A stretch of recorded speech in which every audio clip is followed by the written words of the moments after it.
This is When Science Speaks, a new web series profiling innovative and interesting people working in science and technical fields, from academia to industry to the nonprofit world. We explore how to be a powerhouse advocate for science and your research, how to advance your career in meaningful ways that make you happy, and how to push back on the ongoing assault on science and other related issues of interest happening in the world.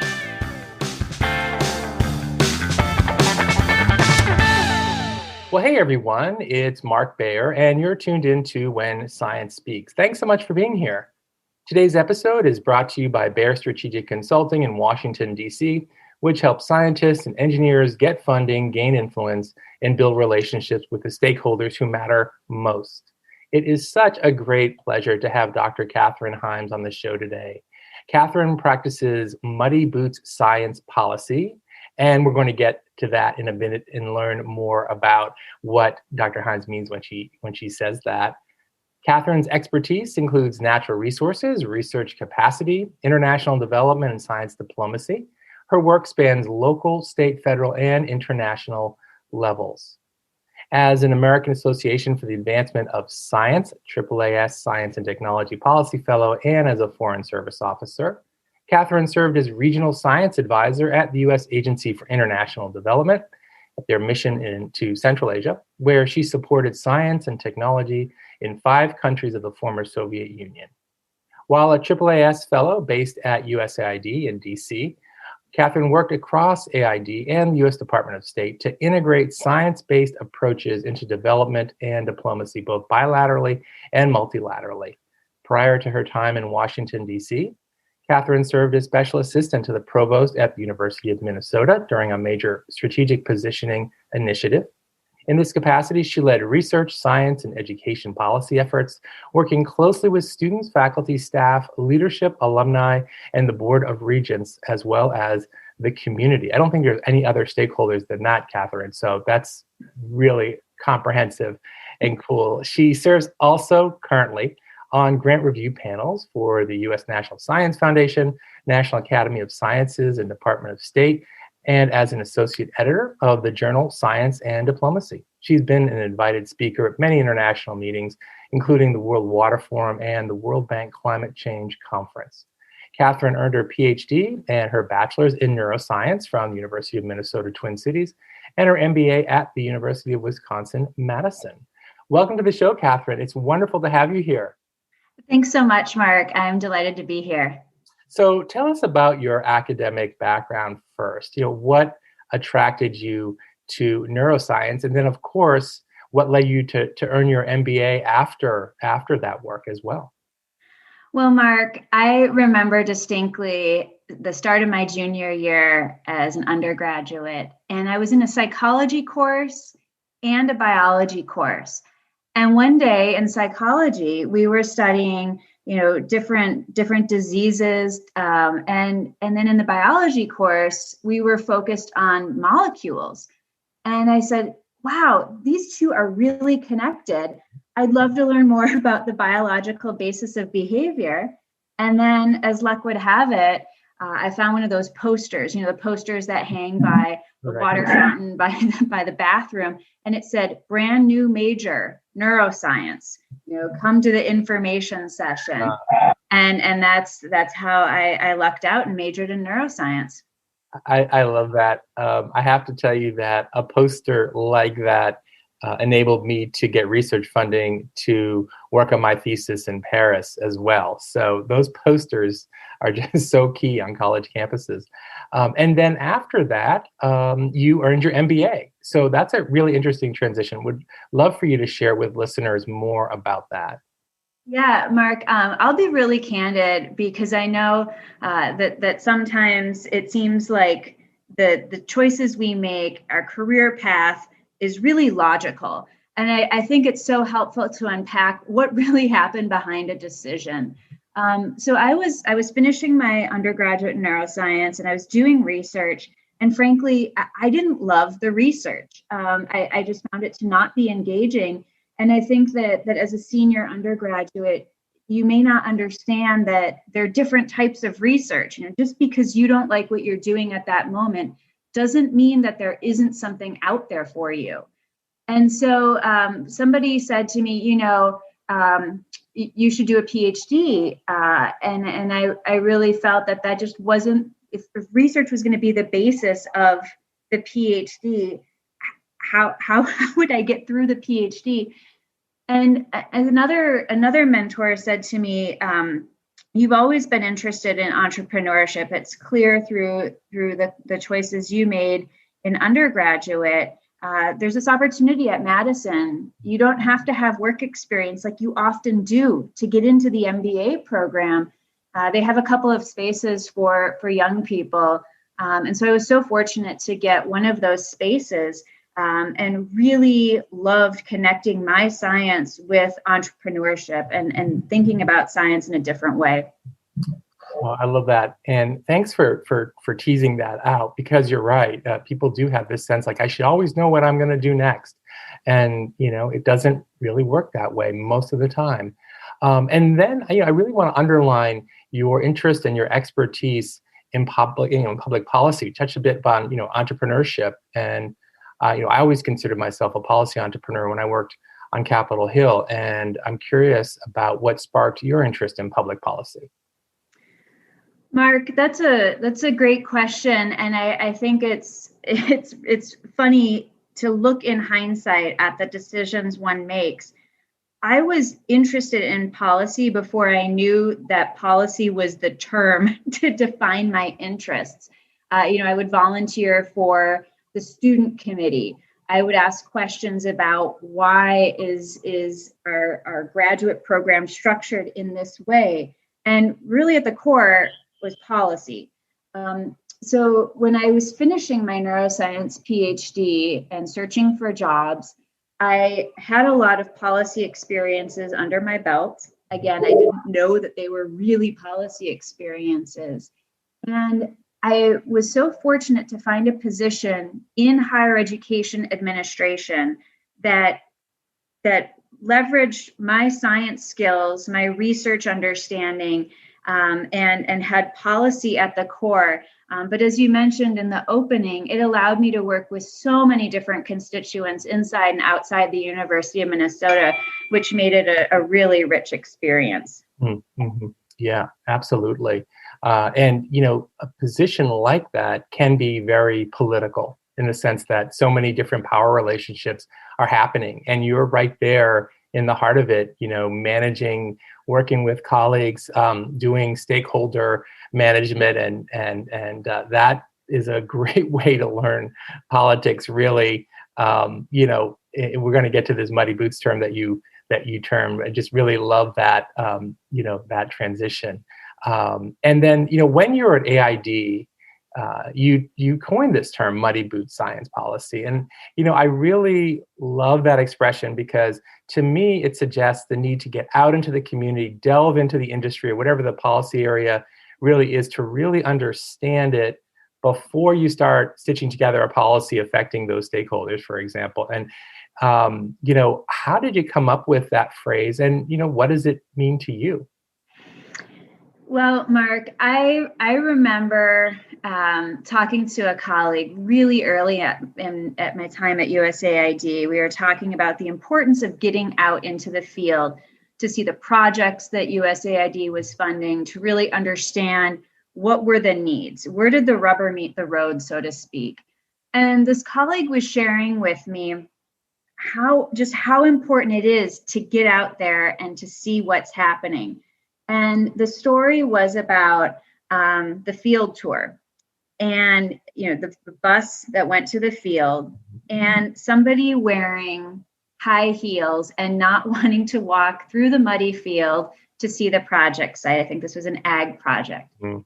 And it really struck me how would somebody understand fully the needs, what might be a really simple solution to a problem that on the surface seems complex. How do you sit in a cubicle? How do you sit in an office and construct really meaningful programs? How do you weave together development and diplomacy? You can't do that from an office. Mm-hmm. And so I really like this image of you have to get your boots dirty. You can't show up and wear shoes that are inappropriate. You can't show up and wear clothes that are inappropriate. You have to get out there and talk to people and really understand that aspect, the landscape. Otherwise, you can't do your job. You can't be an effective leader. Right. That is so true. And it's a mistake a lot of people make. Of course, it gives you so much more credibility. You get more buy-in, by being there and having the people who are going to be impacted by your policy feel like, they've had an input into it and that they've been heard, right? Such a great point that many people really don't grasp when they talk about science policy. So thanks for coming up with that term. And now, again, while you were at AID, you had the opportunity to be involved in what I consider really a fascinating entrepreneurial office. So we keep sort of talking about policy and we're talking about entrepreneurship, which is just so great. And you're the perfect person to really bring these strands together, given your expertise and your history, your academic work. What was this office at AID about? And more generally, how do you see entrepreneurship within the federal government context? Well, I came to USAID in the fall of 2011, and this was as a AAAS fellow. And I was so fortunate to go into an office called the Office of Science and Technology. And the head of the office was the Science and Technology Advisor to the USAID administrator. Mm-hmm. This was a new office, just a few years old. It had existed, I think 10, 15 years previously, but it was sort of in its second incarnation. And this office was a classic entrepreneurial office. We were in a growth phase. We were moving quickly from, 3 people to 8 people to suddenly 40. And what was so unique about this office was the challenge to each of us as mainly AAAS fellows, but foreign service officers and others in this office to think creatively. How could we do development differently, more effectively? How could we integrate science and technology to solve these critical development challenges that are facing so many countries around the world? Could there be a prize competition? Could there be a public-private partnership?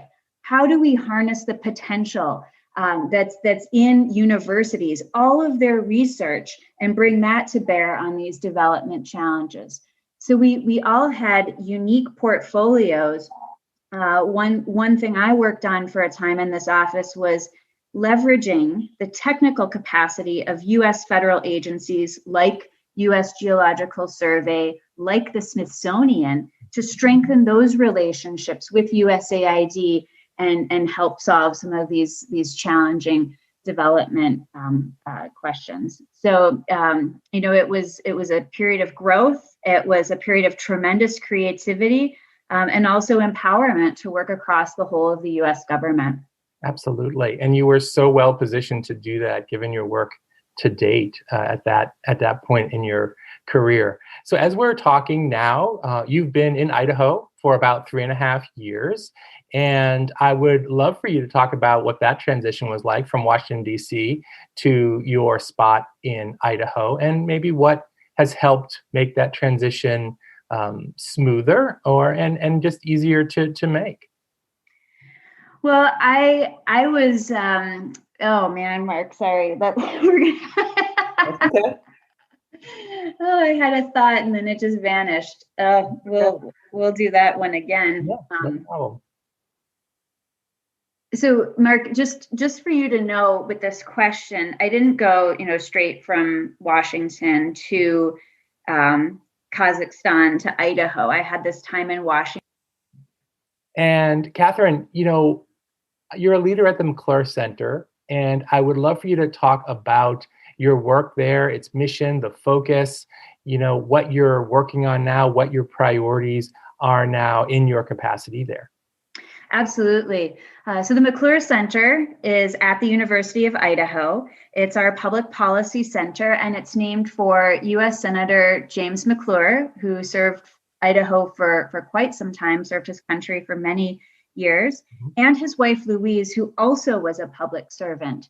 Both of them went to the University of Idaho. They're very proud of their alma mater, and they felt that it was so important to have evidence-based research, to really have this nonpartisan think tank for the state, one that worked closely with students, engaged with decision makers, helped the public to understand more about why public policy matters.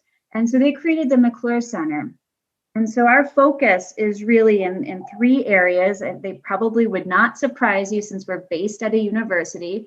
It's working with students, conducting nonpartisan research, and then holding events and outreach and really engaging across Idaho, across the region in different ways.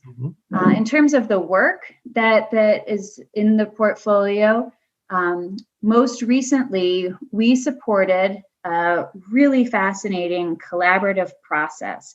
And this is one that came at the request of Idaho's Governor, Brad Little. And it was to bring together about 20 stakeholders to focus on what can Idaho do with respect to salmon and steelhead. This is a really challenging topic. I'm sure you've heard about the Pacific Northwest, declining salmon populations, tribal rights that aren't upheld. What about small communities? What about the energy system? And so it's really complicated. And one thing that Senator McClure really valued was bringing lots of different stakeholders to the table and helping them work through processes and helping them see that they have more in common than not. And so we served as a facilitator of this process, which took about 1.5 years and resulted in 25 or so policy recommendations that were consensus-based and given to Idaho's governor.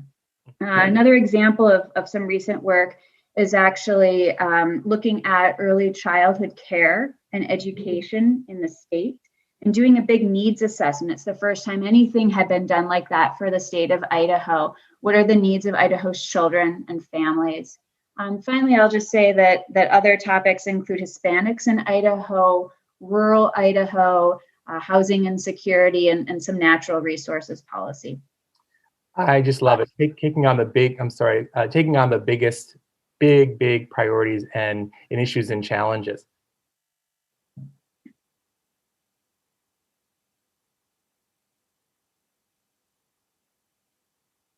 Did I lose you, Katherine? No, I'm still here. I heard challenges and then I heard nothing. Oh, I stopped talking. Okay. Okay. So let's maybe I could ask you a little bit more. I'm really interested, and I know people are interested in stakeholder management, and that's a theme that seems to be running through your work, and that really ties in to communication and how to communicate with different stakeholders, which is one of the things that I teach actually. And so I'd love to ask you about some of the lessons you learned there. When it comes to talking to all these different diverse stakeholders, and some of the things like that you found work really well, and some of the pitfalls, if that's okay. Yeah, absolutely. Okay, cool. All right, Katherine, one of the themes that really runs through your work is the communication with the management of really listening to stakeholders, all different perspectives coming to the table with all different ideas and life experiences. And that's a challenge. It's a challenge to communicate to this wide spectrum of people that all have such a role, an important piece of this challenge that you're working on. And I would love for you, as a scientist, as a policy person who really rolls up her sleeves and pulls on her boots to get things done, I'd love for you to share with our listeners some of the kind of effective ways that you found to communicate with such a wide spectrum of different people in a way that's accessible in a way that is authentic and clear and evidence-based. Mark, that's a great question. And I think it's one that could probably be an entire podcast series. I think about two major lessons that I've learned in this work One is communicating with the group. And the other is communicating in more of a one-on-one, or really a very small group setting. When I think about the group together, when you have a collaborative process and you have all these stakeholders at the table, whether it's this work on salmon in Idaho that I mentioned, whether it is working across all of the Central Asian countries on water, but when you have all of the folks at the table and you're ready to speak, you're ready to set an agenda, you're about to issue a statement, you have to read that through every single person's eyes. And that might mean reading this 15, 20 times, depending on how many people are at the table, and saying, does this feel leading? Does it feel like I'm not neutral? Does it feel like I'm not objective? And I think trained as a scientist, we're really critical about that, right? We really value being neutral. We really value being credible. And so there's a lot of work behind the scenes, sort of nauseating work, painstaking work that goes into preparing official communications to the full group. Again, agendas, a statement, the summary of a meeting. You really have to stop and think, how will this be perceived? Then I think about this other type of communication, which is one-on-one, one-on-two, something like this. And that is in diplomatic circles often called back-channel diplomacy. But it's really, if you watch someone during the meeting, you look at their body language, and it's harder these days on Zoom, and you see that something isn't sitting well with them, or maybe they voted no on the process, you have to reach out to them and you have to listen. I'm actually reading a book right now, a book by a US Senator, and he talks about a lesson that his mother really hammered home to him. And it was, you have 2 ears and 1 mouth for a reason. And so I think listening is so important because sometimes people just need that space to talk and to really unpack why they're not happy with the process. What's the concern that's not being addressed? So I think that those are 2 big lessons, is the full group communication, and then what's different with the very small group communication. So important. And empathy seems like a theme in both of those things, trying to see things from the other person's perspective. And I also appreciate how you highlighted the fact that this is something that scientists kind of use in their daily life in a little bit of a different context.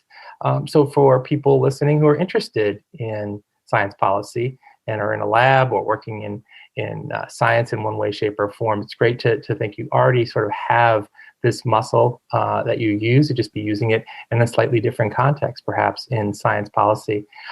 Katherine, as we wrap up, I would really love for you to share information about the Idaho Science and Technology Policy Fellowship Program, which, it seems like a sort of AAAS Science and Technology Fellow program on the state level, how it was developed, what the program is up to these days, and your hopes for the future with the program.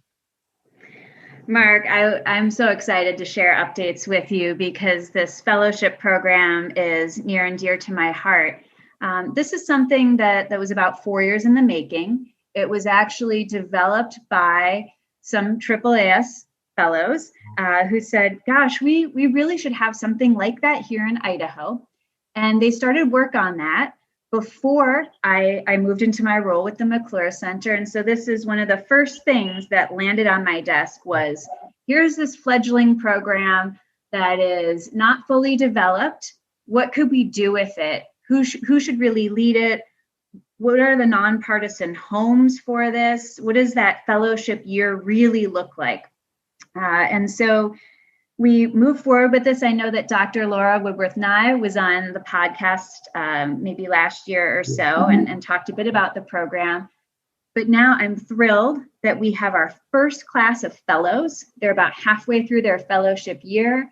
They're both in special offices within the governor's office, the Office of Species Conservation, the Office of Energy and Mineral Resources. We got some startup funding for this program. We're thrilled that we are in the middle of the call for the second class of fellows. Wonderful. Our fellowship year begins in late August, and we have an orientation like the AAAS program. We have monthly professional development seminars like the AAAS program. And Mark, I think what's really remarkable is that several states now have active programs. California was at the forefront, but there's Missouri, New Jersey, Connecticut, and then more and more are coming online.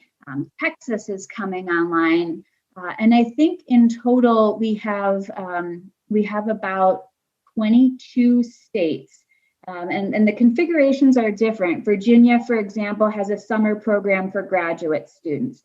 But most of these other programs are either legislative branch, executive branch, both branches for 1 or 2 years. But they're all nonpartisan, and they all either look like the AAAS Fellowship or they look a little bit more like the Mirzion Fellowship at the National Academy. So we, as states, get together once a month. We share lessons learned and best practices, and it's just really, really wonderful to bring scientific and technical expertise to state government. Absolutely. Absolutely. So important and inspiring. Dr. Katherine Himes, this has been a wonderful conversation with you, and I'm excited about the work that you've done, your approach, and also really looking forward to the future and seeing how this program and your other work develops. Thank you so much, Mark, for the invitation. This was fantastic. And thank you, listeners, for being here on this episode of When Science Speaks. And I hope you'll be back next time for the next episode of When Science Speaks.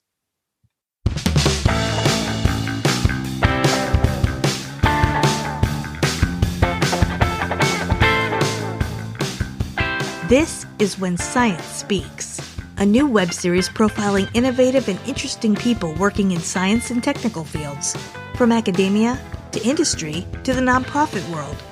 We explore how to be a powerhouse advocate for science and your research, how to advance your career in meaningful ways that make you happy, and how to push back on the ongoing assault on science and other related issues of interest happening in the world.